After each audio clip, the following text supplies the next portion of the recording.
Most will live over 28,000 days and never live a single one.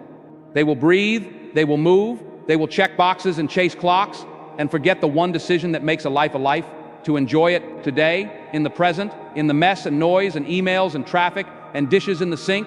If your heart just whispered back to you, "That's me," then lean in, because this is not a sermon, this is a hand reaching for you and pulling you back into the present, where joy has been sitting at the table with you and tapping its foot up until the minute like, finally, you made it. Let me ask you something. When did you last experience a taste of the morning? Not merely grab a cup of joe, not merely scroll in a trance, but truly get a taste of the light moving through your curtains and falling across the floor in a golden invitation? When did you last get a feel of the steam on your face and exclaim, "I get another day"? Not "I have to," I get to. Because the day that you say "I get to" is the day that your life changes. Not with the winning ticket, not with the raise, not with the viral post, but with the simple decision of presence over autopilot. There's a brutal truth you need to hear, and I won't sugarcoat it. The world is not coming to save your joy. The calendar won't suddenly empty. The inbox won't apologize. The algorithm won't hand you peace. If you are waiting for the world to quiet down before you start enjoying your life, you will die waiting. Joy is a skill. Joy is a practice. Joy is a choice you make before the day makes you. And the moment you choose it, your ordinary morning turns into holy ground. Visualize with me. The alarm breaks the silence. Your first thought is a burden. Bills, deadlines, that talk you've been avoiding. You reach for the telephone. Wait, not today. Today you put a hand on your chest and say loud and clear, "I'm here." Feel that heartbeat? That is your permission in tangible form. That cadence announces, you still get to make this magnificent. You swing your legs from the mattress edge. Your feet brush the carpet. And listen, any other day the majority of the world surrenders to hurry. But not you. Not today. You inhale. You count to 4. You exhale. You say a soft whisper, "Thank you." 3 syllables that turn a plain room into a cathedral. So why don't we live this way every day? Because we were trained, subtly, relentlessly, to put joy off until a future date. I'll enjoy after I graduate, after I get the job, after I get married, after I make 6 figures, after I move, after I get my life together, after I actually become someone deserving of enjoying in the first place. We carry a moving finish line in our minds and wonder why our souls are exhausted. We stack terms on happiness until it collapses under the weight of someday. And when that someday never materializes, we decide that the joy was a lie. It wasn't. Our rules were. We also confuse excitement with enjoyment. Excitement is loud and fleeting. Enjoyment is quiet and deep. Excitement demands fireworks. Enjoyment finds a spark in a raindrop dropping from a window pane, in the rhythm of your steps, in the wrinkle at the corner of a person's eye when they smile. Excitement happens to you. Enjoyment happens because of you. And unless you build the muscles of attention, gratitude, and presentness, the loudest thing will forever grab your attention. And the loudest thing is far more often the least consequential thing. Another reason, comparison is stealing our ability to enjoy. We scroll through the highlights and decide our life is a draft of a manuscript. We compare our Tuesday to another person's finest 15 seconds. We call it inspiration, but it is a stealth attack on the self more often than not. Listen to me. Stop keeping score with strangers. You cannot live your life while you're busy vicariously fantasizing someone else's. Your joy does not need their seal of approval. Your life is not late. Your timetable is not faulty. What if your journey is not lagging? It is tailored. Lesson 1. Presence over autopilot. There is a woman navigating traffic right now. Seconds giving way to minutes. Brake lights reaching to the horizon line. She is running late. Rain snaps against the windshield with drumstick fingers. She growls to herself, another wasted morning. But she remembers something. She cannot do anything to the rain, the red lights, the schedule. She can do something about focus. She dials it back on the fretful radio commentary. She rolls down the window and listens. The rain is a chorus. The wipers a beatbox of a metronome. Down the pavement a small boy dances around a puddle, with the deliberateness of a moon landing. She grins until it hurts, and for a minute she is not running late. She is alive. Presence turns minutes into moments, moments into meaning, meaning into memory. Do this today. When you're eating, eat only. When you're going for a walk, walk only. When you're conversing with someone you love, put the phone face down and give them face, eyes, uninterrupted attention. People with the most money in the world are the ones with the wealth of attention that they give freely to the things that really are the big things. Spend yours freely on the small things that really are the big things. Lesson 2. Gratitude is an action, not a mood. Gratitude is not a Hallmark card phrase. It is a ritual that trains the brain to be happy. You don't do it when you feel grateful. You do it until your brain learns to do it without you telling it to do it. Try this ritual. Brief, powerful, possible. Each morning mention 3 thanks aloud and get stupidly specific. Thank you that the sunlight hits the kitchen table the way the honey does. Thank you that my friend messaged me at my house last night and typed, proud of you. Thank you that my lungs are capable of making the big breath feel like a new morning. This is not phony happy. This is neuroscience. You practice it. You remember it. You live it. You are it. There is a man who did that for 30 days. It felt absurd at first. By the 10th day, he found himself smiling in places where he used to scowl at the sink doing dishes, kneeling to tie his shoes, sitting on hold with the customer service department of his internet company. By the 20th day, the world hadn't changed a bit, but his worldview had changed. He wasn't dismissing suffering. He wasn't letting suffering negate the good. By the 30th day, he caught himself and thought with perfect sincerity, I enjoyed today, and he meant it. Gratitude does not shrink your problems. It expands your capacity to hold them without losing your joy. Lesson 3. Permission to savor small pleasures without guilt. You learn somewhere that you only gain pleasure by going through the pain, that a rest is a reward, that it is irresponsible to laugh before you finish the to-do list, that a leisurely sunset walk is laziness until you've earned it. Remind that voice to take a seat. There is no dessert of joy, it is in the bread you eat daily. You need it in order to exist. Have the good coffee. Play the song twice. Light the candle on a regular Tuesday. Wear the shirt you love instead of saving it for something special. You are the something special.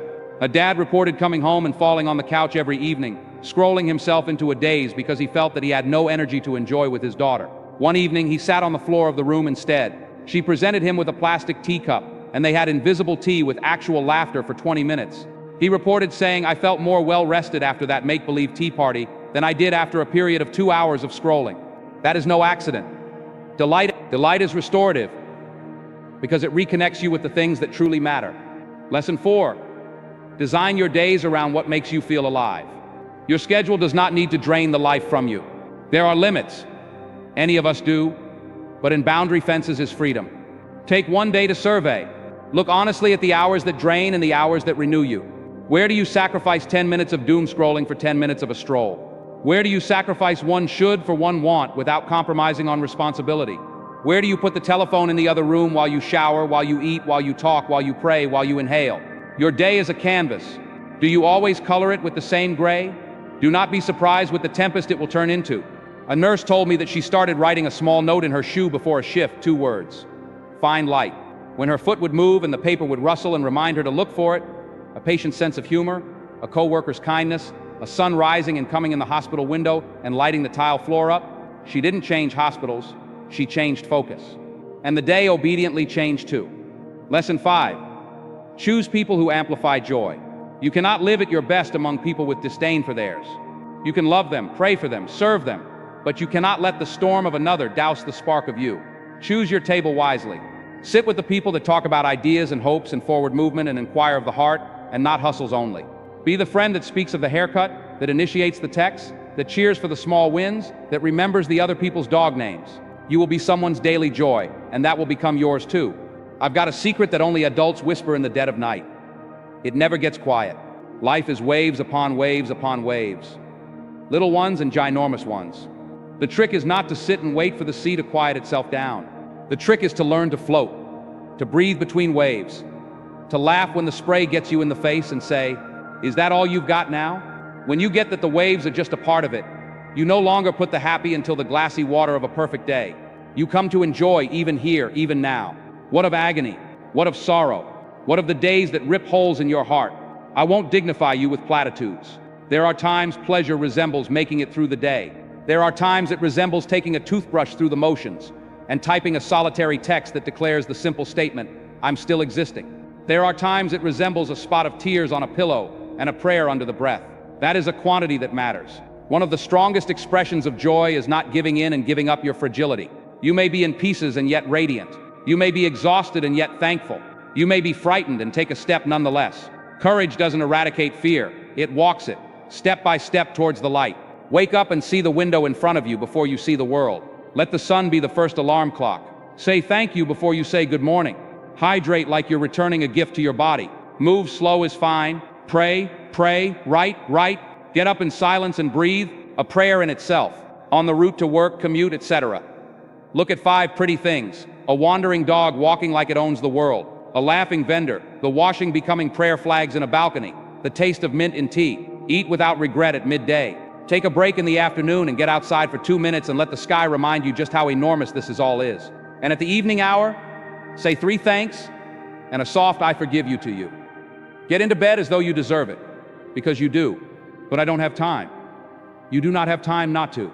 Living a life without joy is to burn out the best people and call it productivity. Ask me, how productive is a hopeless heart? How creative is a restless mind? How strong is a body in ongoing fight or flight? Enjoyment isn't something that deflects you from success. It is the energy that drives it. When you enjoy the things that you do and take time to enjoy them with the people that you care about, you show up better at family time, do bolder work, and leave lighter footprints. I listen to you. Some of you carry sorrow I cannot imagine. Let me say that is not about pretending. That is about finding ashember sparks of life. Delight is possibly a rare commodity at present. Joy is still capable of visiting you. Joy is not contrary to sorrow. It sits with it. Joy dries a tear and says, "We will hold on." Joy stands in the hospital hall and measures the sunset on the linoleum. Joy rocks a wailing baby and sings a childhood song. Joy does not fix everything. It is the strength that allows you to stand up to that, in life that is broken and is not you alone.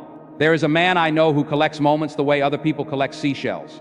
When something is pretty, he shuts his eyes and he says, "Remember this." He sees where his feet are. He conjures up the colors in his mind, the sounds, the feeling in his chest. Years later, he is able to retrieve the memory and relive it like it just went through his body. That is not magic. That is a trained mind, not wanting to let beauty go uncelebrated into obscurity. Start collecting. Make names for your moments. The afternoon, the kitchen smelled of cardamom. The night we laughed and the neighbor knocked. The morning, the bus driver waited for the old man running across the road and the whole bus cheered. Do not another "I'll be happy when." Do not another "when I get fixed." Stop making joy seem like it needs a permission slip from the things you've accomplished. You can be a work in progress and like it. You can long for more and savor the things that are. You can dream big and also go to sleep this night and say, "There was a sweetness in the day." Enjoyment doubles when you share it with someone else. Practice delighting aloud. Say to the barista, "That was perfect, thank you." Say to your friend, "The way you show up for people is beautiful." Say to your partner, "I see you doing everything you can and it means the world." Get proficient at noticing and liberal with labeling. Compliments come at no cost. Their rate of return is absurd. Be the person that drains no heavier from a room than you did when you went in. Some of you are frightened that if you smile today, you will lose your edge. That if you relax your shoulders, you will stop reaching. Listen. Joy enhances your edge. Have you ever gazed at someone suffering in their purpose with a smile that starts in the core? That is not slothfulness. That is strength under serenity. That is focus without fear. That is what happens when you no longer power with panic and start powering with love. There is nowhere you cannot go because you no longer run from emptiness. You run toward purpose. Let's make a small, wild promise together. For the next 24 hours, I will treat this day like a once-in-history event, because it is. I will savor one sip, one song, one conversation, one breath, as if it's a first and a last. I will not save joy for the weekend. I will not outsource my enjoyment to luck. I will create it on purpose with presence, gratitude, and love. I will be kind to myself on purpose. I will forgive a small thing on purpose. I will laugh without looking around to see if anyone thinks I deserve it on purpose. And when the day ends, I will lay it down gently and say, "We did good." Perfectionism. The voice that says that if it's not perfect, it's worthless. Respond with, "Done is beautiful. Tried is noble. Small is sacred." Hurry. The illusion that speed equals importance. Answer it with a slower breath and the courage to do one thing at a time. Numbness. The habit of choosing comfortable misery. Answer it with curiosity. Ask, what would make this 1% better? Then do that small thing. Cynicism. The face of agony that wears terror at the prospect of hoping. Answer it with wonder. Reflective, opposite wonder. Lift up at the heavens with it being the first. Comparison. The thief that slips into your joy and steals it from you while you're distracted, keeping track. Respond it with gratitude for your path and protections on the scroll. The teacher told the students to write the happiest moment of the week on a paper. A boy looked up and said, "I don't have one." She smiled and said, "Can I lend you mine?" He nodded. She told the students of a morning her bus had been running late and she'd had to walk a bit more blocks. She watched an old man and woman sitting on a bench. The man was unwinding the orange for the woman slowly, with delicacy, keeping the peel in a long strip where it fell. When he finished unwinding it, he proudly held it up like a trophy. They giggled like children. "That was my best moment," she declared. The boy put it in writing. The second week he raised his hand a second time and said, "I have mine now." He told of the feeding of a stray cat at the back of the grocery store. It purred so loud, he said, as though it was singing. It is contagious to feel joy. Take it on loan when you have to. Pass it on when you're able. There will be moments you will forget. You will be in a familiar daze. Do not panic. Do not scold yourself. Just come back. Touch the nearest solid thing, table, wall, your own chest, and say the word here. That is a doorway. Go through it. Find something beautiful. Make a tiny, gentle choice. Send a gentle SMS. Breathe a slow, long breath that reaches the bottom of the lungs. You only turn the ship 2 degrees, and 2 degrees across a lifetime changes the continent on which you land. Enjoyment is not in your thoughts. It is in your body. Your shoulders know when you're protected. Your jaw knows when you're getting stiff. Your breath knows when you're rushing. Familiarize yourself with the body. Cherish it like a person you're fond of. Move it not to punish, but to say, "Thanks for getting me through this." Sleep to recharge the battery of a journey that matters. Stand with barefoot feet on the ground and recall that you are a product of something older and wilder than your calendar. Language constructs experience. Observe the frequency of the statement, "I have to." Experiment with, "I get to." Observe the frequency of the term busy. Experiment with full. Observe the frequency of the statement, "I'm behind." Experiment with, "I'm right on time for my story." Delusion is not this. This is direction. Words are steering wheels. Steer yours in the direction of gratitude and see the landscape shift. You will mess up. You will yell at someone you love. You will squander time. You will violate a personal boundary. The old you would resent that in order to demonstrate that you do not deserve to be happy. The new you will apologize where appropriate. Forgive yourself as a skill-building drill and return to the present with a heart that is receptive to humility. Happiness does not demand perfection. It demands integrity. Sorry. Forgive me. Let's do it again. These are the keys back to serenity. If you're empty, fill someone up. If you're lost, lead the way. If you feel invisible, make someone feel visible. Joy is often in the places where you support someone carrying a burden. Write the note, open the door, tip like it is a love letter. Check in with the neighbor and listen like the answer is a treasure. The miracle? You will leave lighter. If this post is awakening something in you, if you're feeling warmth in your chest, if you're already remembering a moment you'd want to experience again with more depth, then don't keep it to yourself. Subscribe so that we can grow joy together every day. Like this so that the algorithm is instructed to give people hope and not fear. Share this with someone that needs a reminder that their life is still worth savoring. Not because numbers are more valuable, but because people are more valuable than anything, and this might be the prompt that helps get someone through the night. Do this small bravery task before you go to sleep tonight. Stand by the window, look at the black sky, and whisper this: "Thank you for today. I enjoyed it." If that is too intense, whisper, "I enjoyed this moment." Start with that. We will build the rest from that. We promised in the past to come at this day like it is a history once event. We drill further now, because the world will test your promise the minute you make it. The email backfired, the arrangement busted. The one you counted on remembers you not. The train doors shut with you in a dead run. Most answers perish in this place. Not that you're weak, but that you didn't possess a method of translating force into being present. Let's make that method in this very moment, right here. Begin with the simplest rescue, the 90-second reset. When panic blurs the mind and tightens the chest, you don't need a perfect plan. You need a pattern. Step 1, describe what is so in 5 words or less. I'm overwhelmed at work. Step 2, press a palm on the heart and breathe until the exhale is larger than the inhale.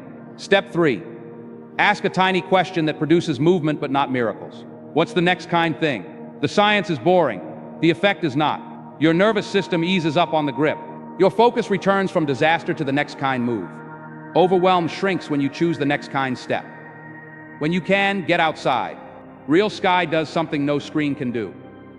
Look at the farthest thing you can see. Let your eyes remember distance. Touch some part of the world that is not asking anything of you. The breeze, the sun-warmed brick wall, the rhythm of your own footsteps. You are not a brain in a chair, but a whole human being that you need texture and wind and the smell of rain.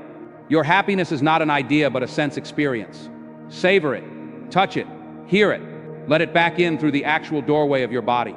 But what about the days you cannot get outside? Make a pocket of sky inside. Clear a tiny square of your desktop. Light is a ritual when it oxvishiates. Clean space. Set a simple object there that is a reminder of you. An old photograph. A smooth stone you found on a hike. A crumpled paper with your beloved line from a poem or song. When the noise is loud, let your eyes focus on that anchor and whisper a simple statement 1,000 times. I choose to enjoy this day. Not because it is perfect, but because you are in it. You will be tempted to numb. We all are. The scroll, the snacks, the seventh episode, the shopping cart that drains and fills your bank account, but never fills you up. There is a difference between pleasure and numbing. Pleasure awakens you. Numbing sedates you. Pleasure has an afterglow. Numbing has a hangover. Pleasure is chosen. Numbing is sought. The fastest way to demarcate is to ask, did I feel more alive afterwards? If yes, keep it. If no, bless it and begin anew. You are not bad for looking for comfort. You are brave for looking for aliveness more. Joy grows when you form tiny, non-negotiable rituals that fit the life you lead and not the life you aspire to lead. Sacred and simple, not big and unachievable. A 2-minute stretch in front of the bed before you get to hold your phone. A glass of water that you take like a toast to the future ahead of you. 10 minutes in a whirlpool versus a paragraph in a book. A door frame where you take a minute of awareness with before you open up and smile before you get into a room. Micro rituals do not feel heroic until you do not drown in the quicksand. Discipline is not a cage, but a container that keeps the joy from flowing out when the day challenges you and you bump into it. There is a young mechanic who told me that he despised the first angry person of the day. He'd shiver, and the whole day would be marred by the one confrontation. So he created a ritual. Standing outside the bay door before he opens the shop, he places both hands against the cold metal and inhales the prayer, "Let my work be a kindness." In winter, he does it breath misty in the black and in the hot sun with sweat already beading up. He tells me the cars are the same, the people are the same, but he is not the same. The ritual didn't do anything, and then it changed everything. Enjoyment is also about letting go faster. You cannot enjoy a day when you're holding each minute offense as proof that the world owes you something. Release the small grudges, not because the other person deserves it, but because your joy does. Forgiveness is not a performance, it is a decision to no longer carry the things that are beating you up. Start with the smallest irritation and the skill of laying it down. They cut me off in traffic. Lay it down. She didn't respond back. Lay it down. He didn't see my added effort. Lay it down. Notice just how much lighter you feel in the body when the mind resumes no prosecutions in each case. But what of the deeper wounds? There are traumas that do not recover in a day. On those days, joy is asking for help before you collapse. Bravery is not white-knuckling it alone. Bravery is calling a friend and saying, I need the presence of someone with me while I try to eat. Bravery is choosing to not back down and say, I'm not okay yet, but I'm still here. Joy does not invalidate pain, it sits right next to it and grasps its hand. There is a paradox you do well to live into. You can be hungry and thankful, motivated and kind, big and at ease. The world will try to sell you the false choice. Be amazing or be laid back. Choose both. Your greatness grows when your joy is not perpetually backordered. Try working from love and not from hunger. When you do, effort is no longer a form of self-torment, but a kind of music. There was an artist who painted every evening after work in her cafe. She believed for years that misery was the price of greatness, and so she denied sleep to herself, laughter to herself, even sunlight to herself. Her paintings grew darker, and so did she. One winter, she went to experiment with joy as a source of fuel. She woke up before the sun to see the purple-tinged sky. She breakfasted at the table and not over the sink. She listened to old records on stretching time. She painted with the window open a crack so that she could hear morning birds. Her paintings didn't get fluffier, they became bolder. Cheerfulness didn't make her sluggish, but it made her brave. Let's discuss relationships. The concert where daily delight either takes flight or stalls. Delight multiplies when you're a more excellent witness to the world around you. Discover the fabric of the joys of loved ones. See why they shine, and seed it along the road ahead of them. Small post-it notes in the lunch bag. A playlist for the morning drive. Their favorite fruit rinsed and ready. People tell you that love is complex. At times it is a simple thoughtfulness. If you're looking at a home that is a celebration, get in the habit of celebrating small things. There's a couple I admire who created a 2-minute ritual at the threshold of their door. When they return from work, they pause before entering, face each other, and breathe once together. Then they say, new room, new day. It sounds silly until you witness the magic. They stop dragging office ghosts into the living room. They stop answering the child's question with the tone they used in a meeting. They begin again, on purpose, twice a day. The house feels different because they do. There is a couple I greatly admire that created a 2-minute ritual at the threshold of their home. When they arrive back from work, they pause at the threshold, gaze at each other, and inhale a breath in unison. Then they declare the phrase, new room, new day. Ridiculous, until you witness the miracle. They no longer drag the office specter into the family room. They no longer answer the child's question in the voice they utilized in a business conference. They begin anew, intentionally, twice each day. The house is different because they create it different. When the job is a storm, arrive with the umbrella of perspective. If you're in the lead, lead with calm eyes. If you're the follower, arrive with questions that build. If you're stuck, arrive with curiosity. Fun at work is not cheesy, it is strategic. Groups that know how to laugh, groups that celebrate the small wins, groups that feel seen, make miracles where spreadsheets predicted mediocrity. Be the one that makes Monday less of a cliff and more of a trail. Let's back up to the body again, because joy has to be kept somewhere. Feed yourself the way you'd like to keep existing. Move in a way that tells you you're alive, not in an effort to pay the toll of whatever you're eating, but in gratitude for the power of the body you're in. Some mornings it's the long haul that is your victory. Some mornings it is stretching the arms and thanking the hands for the work they're doing. Some evenings it is dancing in the kitchen to that one song that you're stirring the soup with. Make the body hear you say it with movement. Thank you. If you're a parent or caregiver, you're aware that time is often not yours to hold. Enjoyment is yours to keep. It may seem a bit radical to make the decision to read the ordinary aloud. Hear the rice snap in the pan, sniff the garlic, see the steam become a ghost and disappear. Kids learn more from the way of life that you lead more than from the lessons that you teach. Offer them a dictionary of wonder and they will take it into the world with them like a lantern. There is joy in repair. The moment you recognize you were in the wrong, say it fast. Make restitution as the kind of person you are capable of coming back to oneself. Sorry, I was short. You didn't deserve that. There is enjoyment fostered in the garden of humility. Pride contaminates the daily celebration because it is constantly measuring, constantly guarding, constantly worrying about keeping score. But joy loses itself and has vision of the other person. Be quick to own where you were at fault, and take a gander at just how quickly laughter comes back into the room. I'd like you to experience a 5-minute evening ritual that will change the way you sleep. Turn off lights you don't need. Sit at the edge of the bed. Set today in front of you like a book you're putting to rest with respect. Recall 3 scenes you'd like to keep in memory, not achievements, scenes. The corridor smelled of oranges after someone had peeled one. My friend's message made my chest feel warm. The sky at 5:22 reminded me of a painting. Then you say to yourself, you did enough today, now rest. You don't have to deserve sleep. Sleep is a gift you get so that you may wake up and enjoy again. And the future, the unknown, and the one that is at times a maze, pleasure is blind to the future. It only does not release the present for the sake of a future ahead. Set goals, dream big, but do let the strategy be flavored with joy. When you make plans, schedule joy on the calendar as a legitimate appointment. A loved one date for a stroll, a quiet morning, a Sunday call with laughter thrown in. The plan will stick better when the person executing it is well fed. You wonder perhaps, what if I miss my chance? What if I wake up at the very end and regret the things I didn't do more often? Let that possibility make you fierce in the present, not regretful in the future. Carry a small token that reminds you that life is short. That ring you spin, that strip of cord on your bracelet, that mantra on a scrap of paper in your pocket. Not to be fatalistic, but to be motivated. Memento mori is no threat, but a doorway to gratitude. When you think of that, none of this is a promise. You enjoy it like a banquet. I used to know someone who kept a record of the last times. Not to bemoan, but to marvel. The last time he pumped his daughter on the swing to send her flying under her own steam. The last time his grandmother told the story of getting to know his grandfather. The last time a friend walked through his front door before moving to a different city. He didn't think of them as last times at the time, but came to relish ordinary ones, as if they could be. That discipline of his created the type of fellow that complied with little demands and refused lighthearted distractions. He just wouldn't miss his life. If loneliness is keeping you company today, pleasure may feel like something other people get to enjoy. I see you. Begin with being your own witness. Be the one that keeps you company and does not try to fix all of it.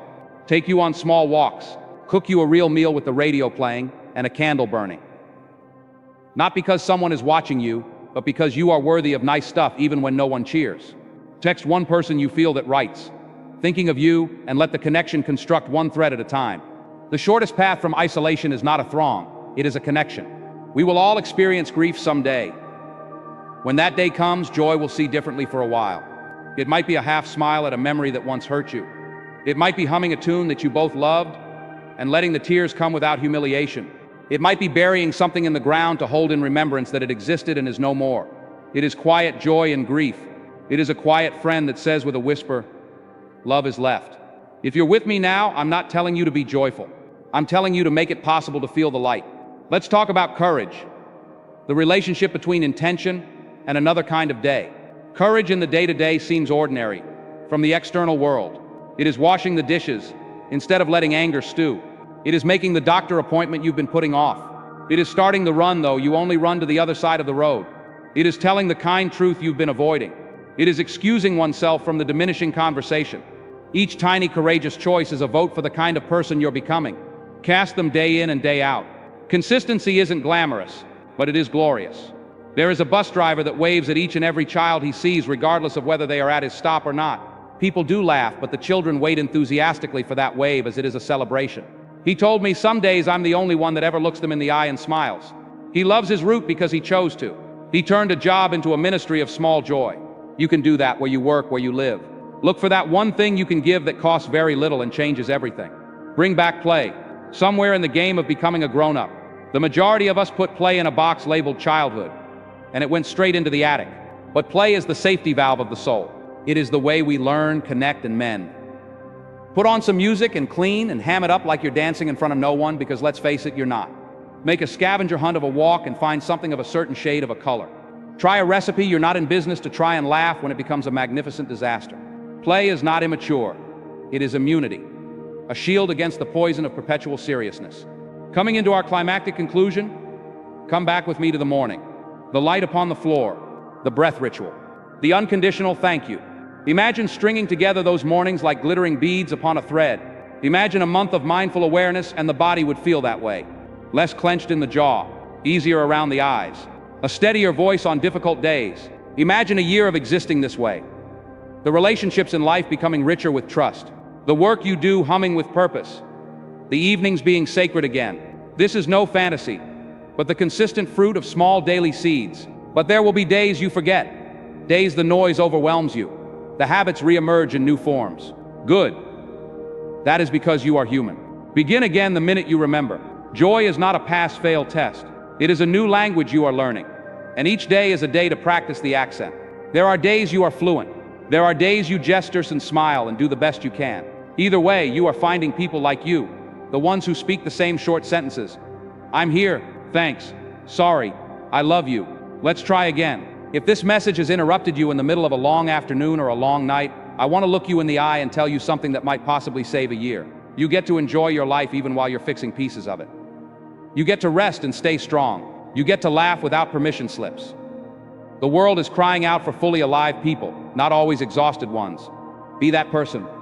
It will feel rebellious at first, then it will feel like the most honest thing you've ever done. Below is your gentle, powerful call to action that does not break the trance, it intensifies it. If you felt recognized here, subscribe so that this practice is a rhythm and not a moment. Like this so that algorithms learn to favor hope and not fear. Share this with a person you know that needs a reason to get through the day. And in the comments, let me know a ritual you will take in the next 24 hours to savor the life you already possess. Stand with me before we land for just a final breath.